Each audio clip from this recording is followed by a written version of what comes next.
Halo, selamat bertemu lagi dengan Pak Deindro. Hari ini kita akan belajar gimana caranya kita menentukan kondisi infeksi atau penyakit. Nah, menentukan kondisi penyakit itu pakai 3 hal. Pertama, anamnesa. Anamnesa itu kita ngobrol-ngobrol, cerita tentang riwayat penyakitnya gimana. Kedua, dengan gejalanya. Lihat gejalanya kita sakitnya saat itu apa. Dan yang paling penting yang merah ini, pakai uji diagnostik lab. Uji diagnostik lab selalu ada 2, uji antigen atau uji antibodi. Antigen menentukan penyakit yang masuk ke tubuh kita, antibodi menunjukkan kekebalan di tubuh kita. Jadi antigen ini bisa dari banyak hal, bisa dari mikroba, dari virus, bakteri, macam-macam. Antigen ini berasal dari kata antibody generated, berarti yang menghasilkan apapun yang masuk ke tubuh kita yang menghasilkan antibodi. Ceknya pakai apa? Pakai PCR bisa, pakai rapid test antigen bisa. Uji antibodi apa? Uji antibodi itu menunjukkan respon kekebalan yang dikeluarkan dari tubuh kita. Itu bisa deteksi IgM, bisa IgG. Pakai apa? Pakai uji ELISA, EIA, CMIA, atau rapid test antibodi juga bisa. Nah, ceritanya gini. Ini ada antigen masuk ke dalam tubuh. Nanti di dalam tubuh akan direspon lewat 2 jalur. Yang satu dimakan makrofag, kemudian ketempelan sel T helper, kemudian ketempelan sel B, dan kemudian akan mengeluarkan antibodi IgG, imunoglobulin G. Bisa juga nanti sel B-nya langsung nempel ke antigennya, kemudian mengeluarkan IgM. Nah, IgM dan IgG itu sama-sama antibodi, hanya kalau IgM itu 5 antibodi jadi 1.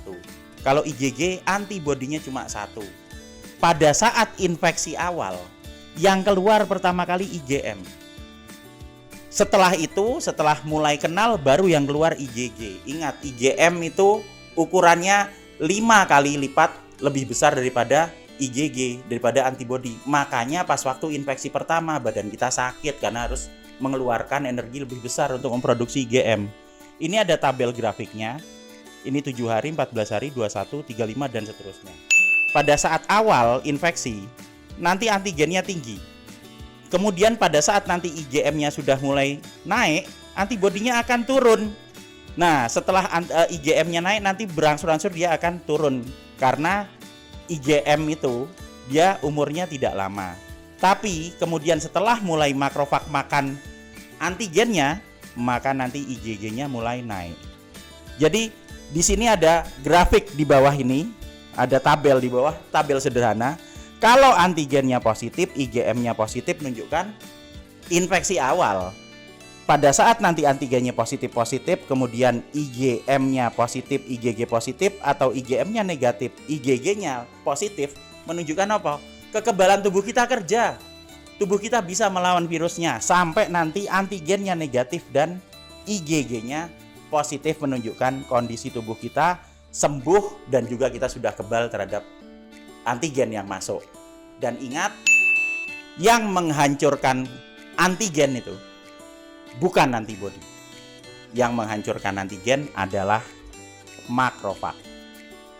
Sementara antibodi itu menunjukkan bahwa tubuh kita sudah kenal terhadap antigennya. Mau IgM, mau IgG, menunjukkan tubuh kita sudah kenal.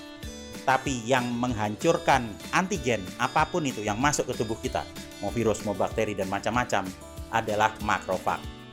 Dan makrofag seringkali tidak terdeteksi. Makanya di grafik ini ada grafik di mana dia tidak terdeteksi. Bukan berarti kekebalan kita nggak kerja, bukan. Makrofagnya sudah kerja, tapi antibodinya belum keluar.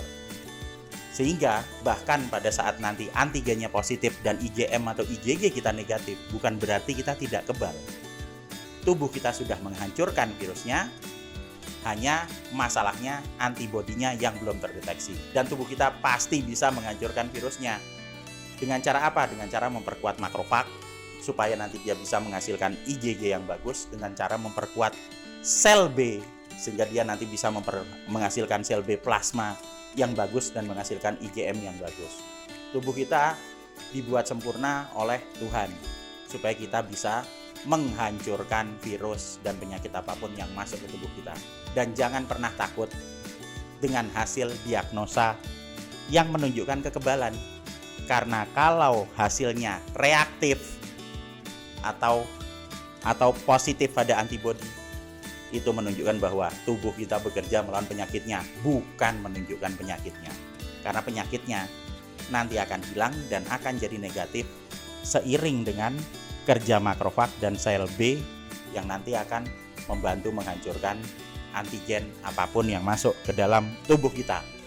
Terima kasih, sampai jumpa lagi di pelajaran berikutnya. Selamat siang.